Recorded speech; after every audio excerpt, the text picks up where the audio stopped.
¿Qué tal, hermano? Buenas tardes. Un saludo a todo aquel que me está escuchando.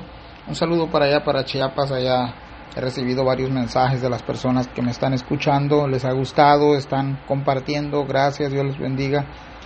Vamos a empezar con Ezequiel 36. Lo voy a hacer de una manera rápida porque el capítulo está muy largo.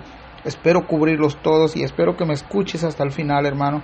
Es de bendición, ha sido de bendición a mi vida y espero que sea de bendición para ti. Comenzamos.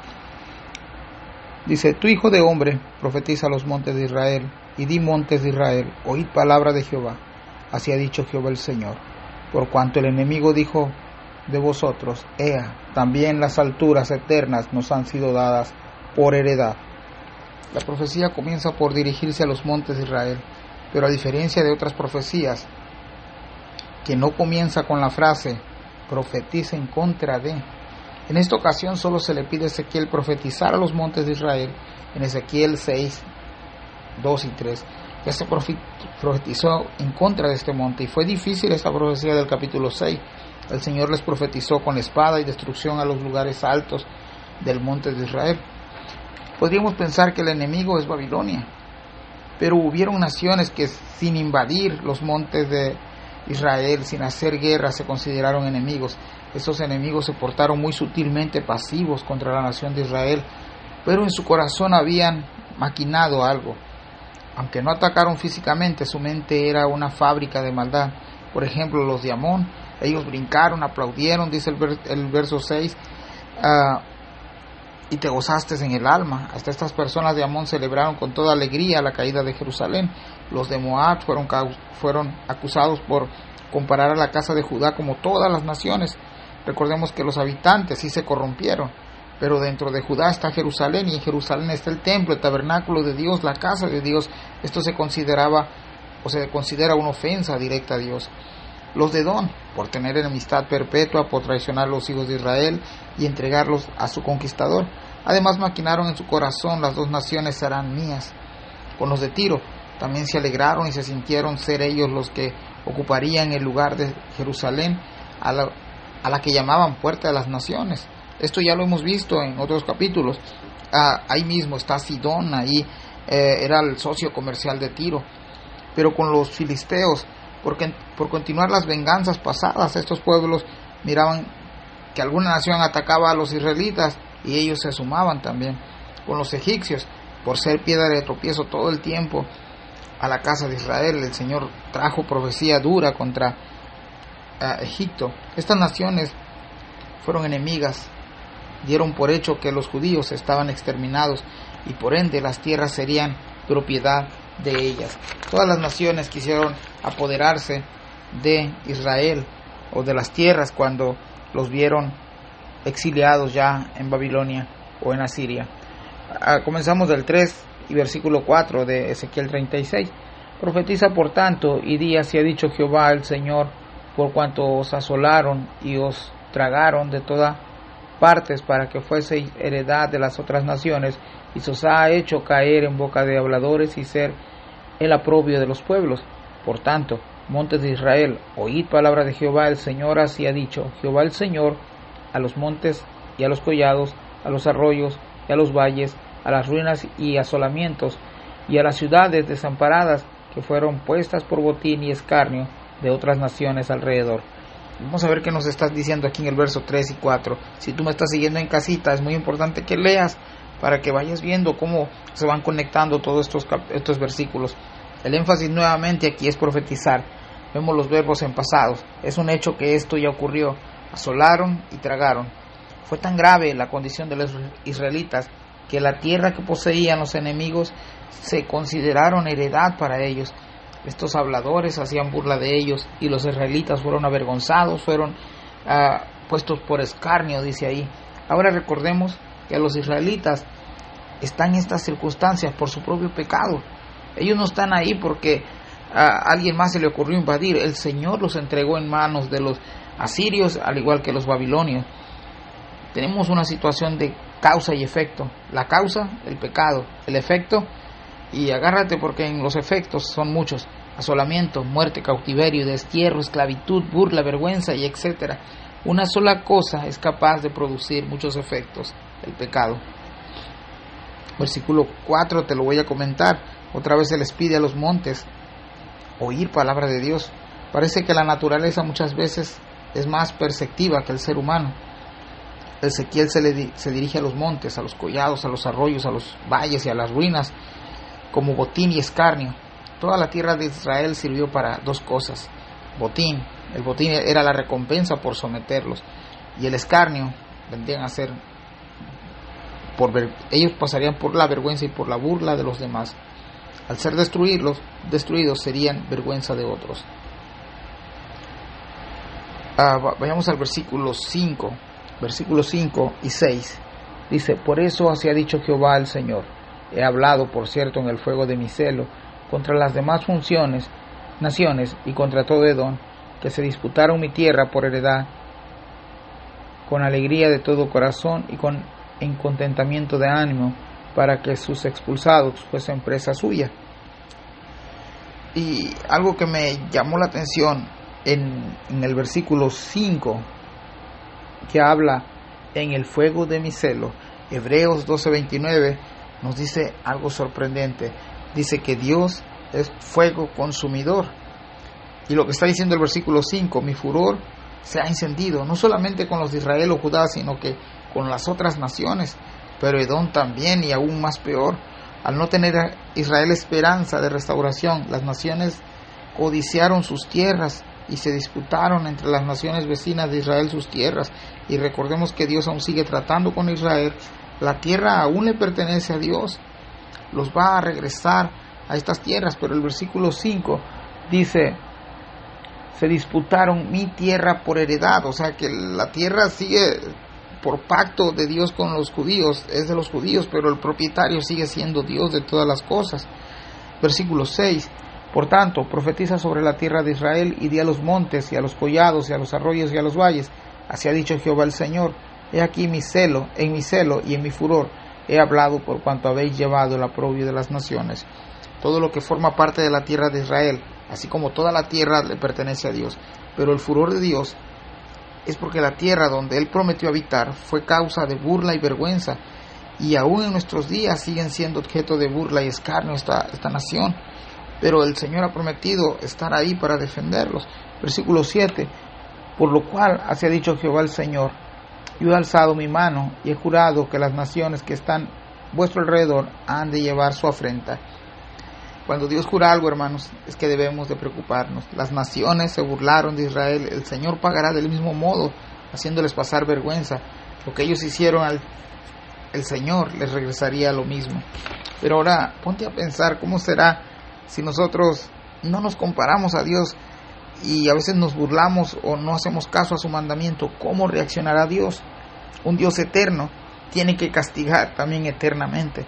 Versículo 8: mas vosotros, oh montes de Israel, daréis vuestras ramas y llevaréis vuestro fruto para mi pueblo Israel, porque cerca está para venir. Y comenzamos con un rayo de sol, un pequeño rayo de esperanza de lo que en el futuro será la nueva Jerusalén. En la promesa de Dios no solo es restaurar al hombre, vemos una restauración en el monte o la tierra de Israel, su agricultura. Los montes darían ramas, darían frutos. Lo más hermoso que podemos leer en este verso es que después del cautiverio, aún el pueblo que pecó y ofendió a Dios, Dios le llama mi pueblo. El Señor no lo desechó del todo. En este versículo les anticipa su regreso a estas tierras. Versículo 9: porque aquí yo estoy por vosotros, y a vosotros no volveré, y seréis labrados y sembrados. En otras palabras, el Señor le dijo: ya no estoy contra ustedes, ya no soy sus enemigos. El Señor se dirigió a los montes y les dijo nuevamente: serán arados y sembrados. En segunda de Crónicas 7:14 se nos dice una parte de ahí, lo voy a resumir: si se humillaren, si oraren, si buscaren mi rostro, si se vuelven de sus malos caminos, entonces yo iré desde los cielos, perdonaré sus pecados y sanaré su tierra. Y esto es lo que estará comenzando a pasar. Hermanos, si tú te preguntas cómo estamos como mundo, como en la tierra, cuando vemos que ya los mares, las tierras, los campos ya no quieren producir lo que producían hace algunos años, mira alrededor y date cuenta de cómo está la maldad emergiendo. Cada día vemos más maldad, cada día vemos más iniquidad del hombre, cada día vemos que el hombre quiere vivir de acuerdo a sus parámetros y a sus normas. Entonces tenemos la respuesta de por qué a veces vienen las escasez a nuestros países, a nuestras tierras. Versículo 10: y haré multiplicar sobre vosotros hombres a toda la casa de Israel, toda ella y las ciudades serán habitadas y edificadas las ruinas.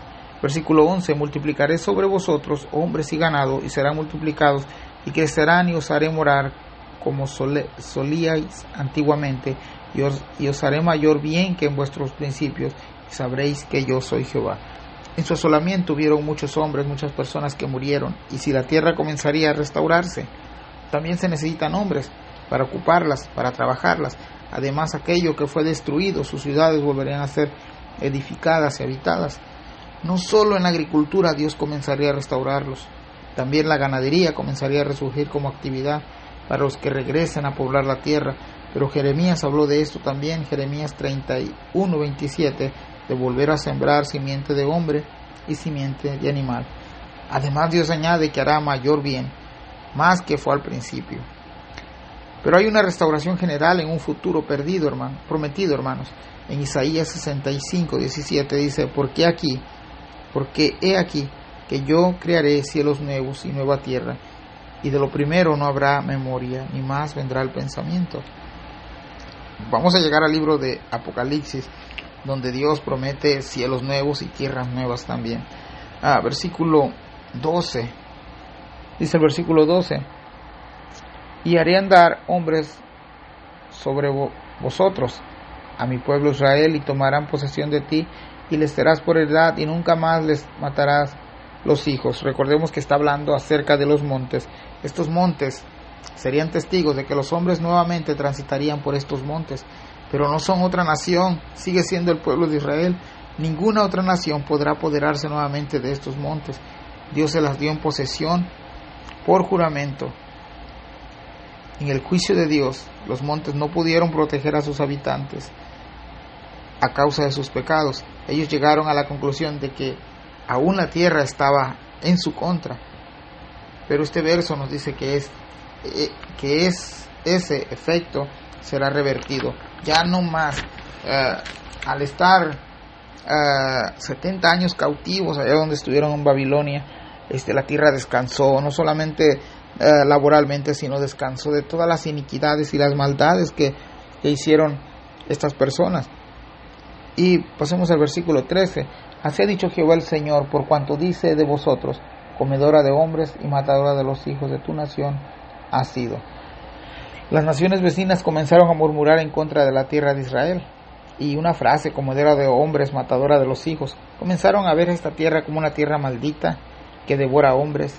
Los espías infieles de número 13:32 dijeron lo mismo, pero en realidad la tierra solo sufrió el efecto del pecado del hombre. Vayamos al 14. Por tanto, no devorarás más hombres, y nunca más matarás a los hijos de tu nación, dice Jehová el Señor. Dios revertirá esta fama o este efecto, y dice: no devorarás más hombres, y nunca más matarás a los hijos de su nación. Versículo 15. Y nunca más te haré oír injuria de naciones, ni más llevarás de nuestros de pueblos, ni harás más morir a los hijos de tu nación, dice Jehová el Señor. Además, Dios le promete no oír las injurias, no que no hablarán más. La promesa es de no oír más injurias, pero Dios cerraría los oídos para no oír las provocaciones, los insultos, las blasfemias de otras naciones. Una de las preguntas que viene a continuación, a partir del versículo 16 en adelante: ¿honras a Dios con tu manera de vivir? Esa es una pregunta que debemos de hacernos todos nosotros. A veces pensamos y creemos que solamente por ir a la iglesia, por estar sentados, a veces pensamos que solamente por leer la Biblia, o solamente por vestirme de tal forma, o por actuar de tal forma, pensamos que honramos a Dios. Pero no, es más que eso, es vivir una vida que agrade a Dios, dar testimonio de que Jesús habita en nosotros. El versículo 16 dice: vino mi palabra de Jehová diciendo, 17, hijo de hombre, mientras la casa de Israel moraba en su tierra, la contaminó con sus caminos y con sus obras. Como inmundicia de menstruosa fue su camino delante de mí. Dios le recuerda cómo vivieron los que moraron antes, los que fueron llevados a cautiverio. Y entonces a lo mejor viene la pregunta, ¿y cómo es vivir en los caminos del Señor? Porque la acusación es aquí que vivieron, que la contaminaron con sus caminos, por la forma de caminar, podríamos traducir eso, pero no está diciendo eso el Señor en ese texto.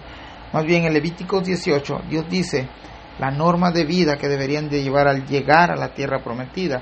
Levíticos 18:3 dice, no haréis como hacen en la tierra de Egipto, en la cual morasteis, ni haréis como hacen en la tierra de Canaán, a la cual yo os conduzco, y andaréis en sus estatutos. Y precisamente hicieron lo contrario a lo que se les dijo. Todo eso fue abominable ante Dios, como un trapo de inmundicia. Ahora, en Levíticos 18, vamos a mirar cómo se debería de comportar moralmente estas personas. Quisiera ir nada más, sé que el capítulo está está largo, hermanos, pero sí me gustaría que miráramos cuál era la manera de vivir de la cual Dios había prohibido de no actuar de esta manera, y ellos comenzaron a hacerlo, y fue cuando Dios se llenó de ira. Por ejemplo, en el versículo 6 en adelante, fíjate lo que no se debería de hacer, porque en Egipto y en las otras naciones sí lo hacían. Ningún varón se llegue a la parienta próxima. La desnudez de tu padre o la desnudez de tu madre no descubrirás. La desnudez de la mujer de tu padre no descubrirás. La desnudez de tu hermana, hija de tu padre o hija de tu madre nacida en casa, su desnudez no descubrirás. La desnudez de la hija de tu hijo o de la hija de tu hija, su desnudez no descubrirás. La desnudez de la hija de su mujer de tu padre, engendrada de tu padre, tu hermana es. No descubrirás. La desnudez de la hermana de tu padre no descubrirás, es parienta de tu padre. La desnudez de la hermana de tu madre no descubrirás, porque parienta de tu madre. La desnudez del hermano de tu padre no descubrirás, no llegarás a su mujer, es mujer del hermano de tu padre. La desnudez de tu nuera no descubrirás, mujer es de tu hijo. La desnudez de la mujer de tu hermano no descubrirás, es la desnudez de tu hermano. La desnudez de la hija y de su hija no descubrirás. En fin, hermano, tú puedes leer todo el capítulo 18 y vas a encontrar, por ejemplo, no tomarás mujer juntamente con su hermana, y no llegarás a la mujer para descubrir su desnudez mientras esté en impureza menstrual. Hay un sinfín de número de versículos donde vamos a mirar que cómo era pervertir los caminos del Señor. El Señor les dijo en Levíticos, solo vas a seguir mis estatutos y mis mandamientos. Ellos hicieron totalmente lo contrario, lo que se practicaba en las naciones que estaban alrededor de ellos. Precisamente es el rumbo que hoy el mundo está tomando. Vayamos al versículo 18. Y derramaré mi ira sobre ellos por la sangre que derramaron sobre la tierra, porque con sus ídolos la contaminaron. No solamente se pervirtieron, hicieron pasar a sus hijos por fuego a sus ídolos. Por esta causa Dios derramó su ira.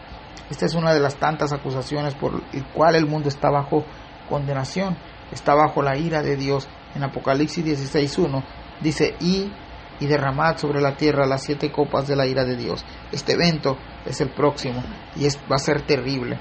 El mundo está advertido. Vida eterna aquel que agrade a Dios en vivir una vida santa, agradable a Dios, y muerte eterna en el infierno aquel que viva en anarquía, viviendo una vida sumergida en el pecado. Primera de Corintios 6, del 9 al 10 dice, no sabrán que los injustos no poseerán el reino de Dios.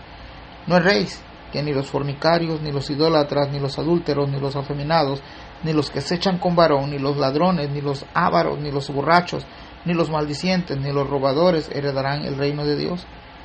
Hermano, ¿te encuentras en una de estas categorías? Hermano o amigo que me escuchas, ¿te encuentras en una de estas categorías? ¿Tú practicas alguna de estas cosas? La Biblia nos dice que estas personas no van a heredar el reino de Dios, y lo contrario al reino de Dios es el lago de fuego.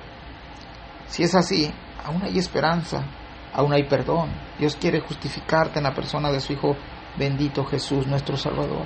Solo tienes que confiar en Él para el perdón de tus pecados, acercarte a Dios en arrepentimiento y en fe. Vayamos al versículo 19. Les esparcí por las naciones y fueron dispersados por las tierras, conforme a sus caminos y conforme a sus obras les juzgaré. Y cuando llegaron a las naciones a donde fueron profanados mi santo nombre, diciendo de ellos, estos son pueblo de Jehová y la tierra de él han salido. Por esas razones, Dios los puso en diferentes naciones que eran peor que ellos, querían perversidad y desenfreno, ahí los puso Dios, fueron juzgados según sus obras. Pero un día, hermanos, estaremos presentes ante el Todopoderoso y seremos juzgados. Hay una manera de cómo Dios puede absolvernos de una condenación eterna, depositando toda nuestra confianza en nuestros pecados en Cristo Jesús y renunciar al que nos tiene cautivados, al pecado que solo lleva a destrucción eterna. Versículo 20.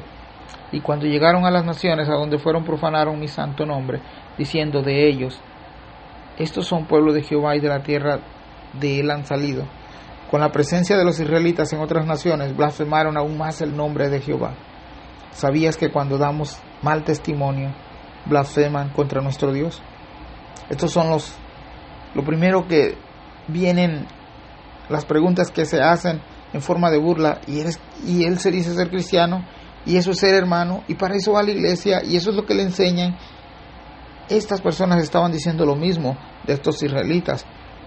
Estaban diciendo, estos son pueblo de Jehová. ¿Acaso así se portan igual que nosotros? Son acusaciones que ya ni siquiera las hace Dios, las está haciendo el pueblo pagano, pueblo gentil. Versículo 21. Pero he tenido dolor al ver mi santo nombre profanado por la casa de Israel entre las naciones a donde fueron. El Señor le dolió algo, ver su santo nombre profanado. Israel debió de ser el medio por el cual el nombre de Jehová fuera reconocido por las naciones, y las otras naciones, al ver la manera de vivir de los israelitas, dejaran sus dioses de metal, de barro, de papel, sus prácticas abominables ante Dios, su perversidad, y engrandecieran el único nombre de Dios verdadero, pero hicieron todo lo contrario. Pero el versículo 22, hay algo que a mí me sorprendió mucho. Dice el versículo 22, por tanto, di a la casa de Israel, así ha dicho Jehová el Señor, no lo hago por vosotros, oh casa de Israel, sino por causa de mi santo nombre, el cual profanasteis vosotros entre las naciones a donde habéis llegado. Qué increíble oír al Señor decir, no lo hago por vosotros, lo hago por causa de mi santo nombre. A veces nosotros hemos escuchado en predicaciones o enseñanzas que Dios es un caballero, y realmente nos confundimos al escuchar esto y al aceptar esto como un hecho, porque Él sigue siendo Dios, Él no es un caballero, Él no es hombre, Él es Dios, es santo, es perfecto, es puro, y ahorita en este texto nos está diciendo que Él lo que hace, la restauración que ha prometido, no lo hace porque el pueblo se lo merecía, lo está haciendo por causa de su santo nombre. Dios está actuando por la dignidad de su nombre, por la santidad de su nombre, por la grandeza de su nombre, por el amor de su nombre. Los israelitas del tiempo de Moisés reconocieron que fuera de Jehová no hay salvación, en el Salmo 106:8, pero Él los salvó por amor de su nombre, por hacer notorio su poder. Miremos una vez más que Dios no es un hombre, Dios es Dios, y Dios, lo que sí nos dice la Biblia es que no se complace en la maldad. Ha dejado advertencias por toda la Biblia para que el hombre, al escuchar el evangelio de nuestro Señor Jesucristo, se postre ante su presencia y caiga rendido en arrepentimiento y en fe. Las naciones vieron cómo Israel se volvió a restaurar 70 años después y solo podían pensar una cosa: su Dios Jehová los restauró. Solo Dios puede dar vida. Él se preparó esta gloria para Él mismo. Los hombres no pudieron llenar esa gloria que Él demanda de nosotros. Es por eso que Jesús tiene que llegar en auxilio y en provisión por nuestros pecados, para que Él dé la gloria solamente al Padre. Versículo 23. Y santificaré mi grande nombre, profanado entre las naciones, el cual profanasteis vosotros en medio de ellas, y sabréis las naciones que yo soy Jehová, dice Jehová el Señor, cuando sea santificado en vosotros delante de sus ojos. Una vez más vemos que han profanado su nombre, han profanado su nombre, han profanado su nombre. Hermanos, nosotros nos cuidemos de no profanar el nombre del Señor. El Señor lo ha repetido ya en estos 3 últimos versículos. Pero no solamente eso, el Señor se encargaría de hacer lo que el pueblo no pudo: santificar su grande nombre. Pregunta para considerar: ¿santificamos a Dios con nuestra vida vivida? Versículo 24: y yo os tomaré de las naciones y os recogeré de todas las tierras y os traeré a vuestro país. La promesa del Señor es regresarlos a su país, a cada israelita, no solo de las naciones, sino de cada lugar de la tierra. Hermanos, como dato histórico, en 1948 el Estado de Israel en un solo día se forma como nación, y hasta la fecha siguen llegando judíos de diferentes confines de la tierra.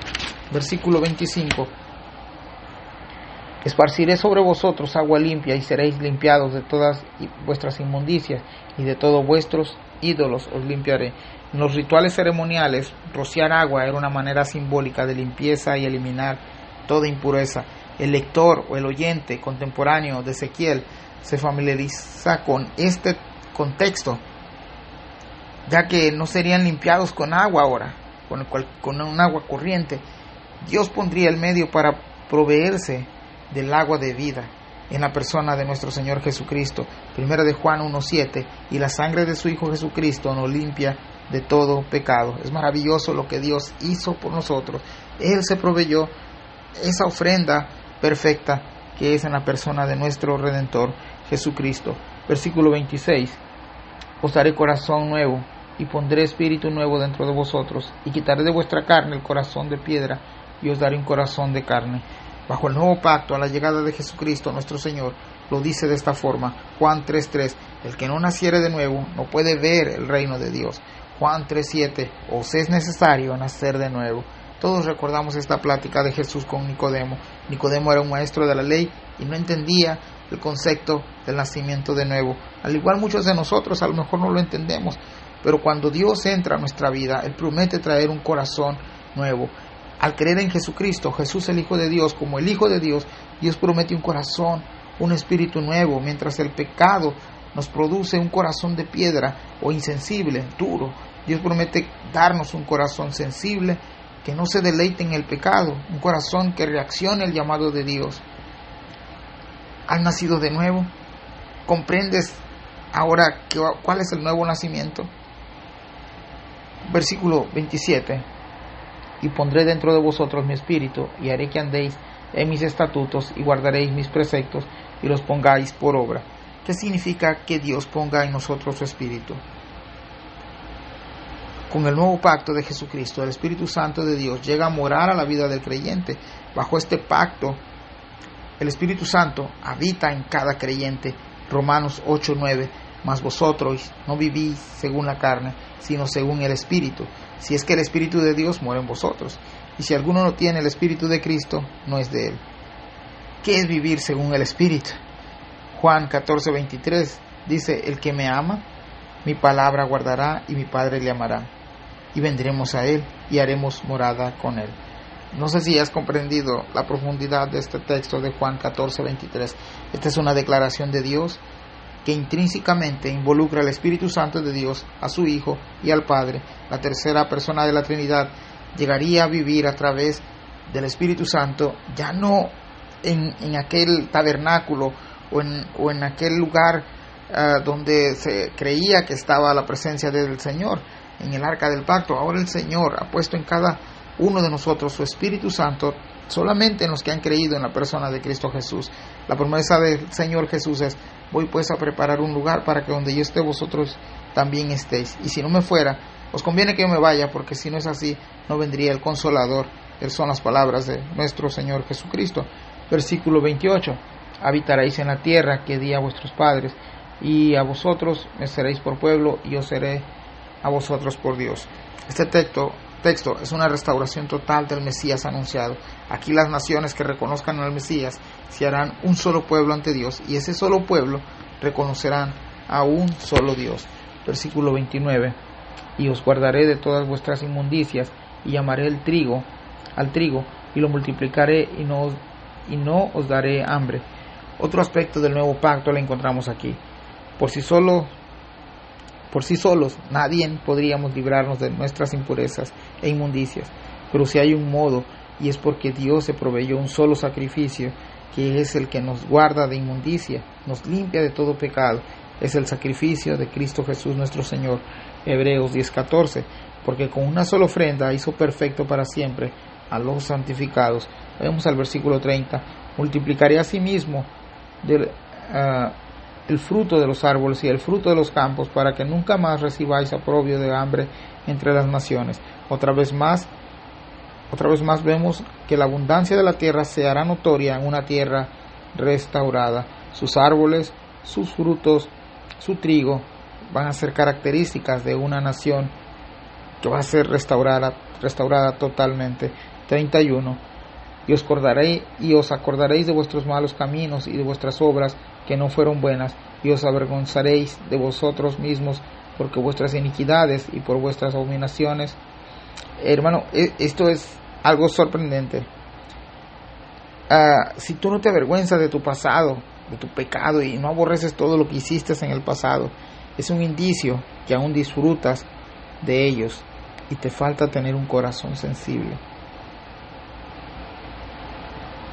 Es inconcebible que ya siendo nacidos de nuevo nos deleitemos en nuestros pasados. A veces los traemos a memoria, no para deleitarnos en ellos, sino para ponerlo como ejemplo y dar testimonio de cómo Dios puede restaurar una vida, de cómo éramos antes y cómo somos ahora. Pero si lo estamos trayendo para traerlos a recordar o a practicar, entonces deberíamos de preguntarnos si Dios habita en nosotros. Aquí las naciones estas se van a acordar de su pasado, pero no va a ser por otra causa, va a ser para que se avergüencen de su pecado y de sus abominaciones. Versículo 32. No lo hago por vosotros, dice Jehová el Señor, sabedlo bien, avergonzaos y cubríos de confusión por vuestras iniquidades, casa de Israel. En el versículo 32 es como si el Señor dijera: ustedes no merecen de mi gracia, ustedes no merecen mi perdón. Esto ya se los mencionó una vez más en el verso 22. Él se lleva el mérito de su exaltación y glorificación, y el llamado que les hace es para sentirse avergonzados por su pecado y su manera de vivir. Versículo 33. Así ha dicho Jehová el Señor: el día que os limpie de toda vuestra iniquidad, haré también que sean habitadas las ciudades y las ruinas serán reedificadas.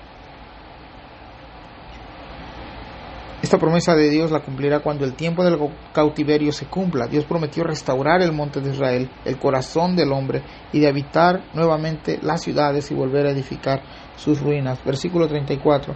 Y en la tierra asolada será labrada en lugar de haber permanecido asolada a ojos de todos los que pasaron. La restauración en la tierra será eminente y también será tangible, y algunos fueron testigos oculares de su destrucción y ruinas. Pero cuando sea restaurada, se van a asombrar, dice el versículo 35, y dirán: esta tierra que era asolada ha venido a ser como el huerto del Edén, y estas ciudades que eran desiertas y asoladas y arruinadas estarán fortificadas y habitadas. Se asombrarán después de verla destruida. La comparación que se hará es compararla como el huerto del Edén. La van a comparar como una tierra perfecta. Y sabemos los cristianos que viene también un lugar llamado la Nueva Jerusalén. Sabemos que esa ciudad santa donde Dios ha prometido llevar a su pueblo será perfecta en todos los sentidos. Versículo 36.